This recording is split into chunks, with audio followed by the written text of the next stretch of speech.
விஜயால வந்து 2வது இடத்தை பிடிக்க முடியாது, வரலாற்றை வந்து மாற்ற முடியாதுன்னு வேல்முருகன் அவருடைய கருத்து. தமிழக வெற்றி கழகத்தை பொறுத்தவரையிலும் ஒரு புதிய வரலாற்றை படைக்கிற இயக்கமாகத்தான் எதிர்காலத்தில் அமைய போகிறது. குறிப்பாக ஒவ்வொரு கட்சியை சார்ந்தும் ஒவ்வொரு கருத்துக்களை வெளிப்படுத்துகிறார்கள்.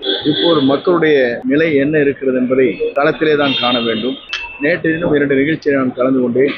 ஆர்ப்பரித்து வருகிற மக்கள் அலை, வரவேற்பு கொடுக்கின்ற இளைஞர் இளம்பெண்களுடைய நிலை, இதை காணுகிற போது முதலிடம் 2வது இடம் என்பது அல்ல, உலகத்திலே செல்வாக்கு மிக்க யார் என்பதை ஆய்வு ஒன்று நடைபெற்றிருக்கிறது. அதிலே பார்க்கின்ற போது முதலிடத்தை பெறுபவர் தமிழக வெற்றி கழகத்துடைய தலைவர் வெற்றி தளபதி தான் என்பதை புள்ளிவிவரங்கள் சொல்லிக் கொண்டிருக்கிறது.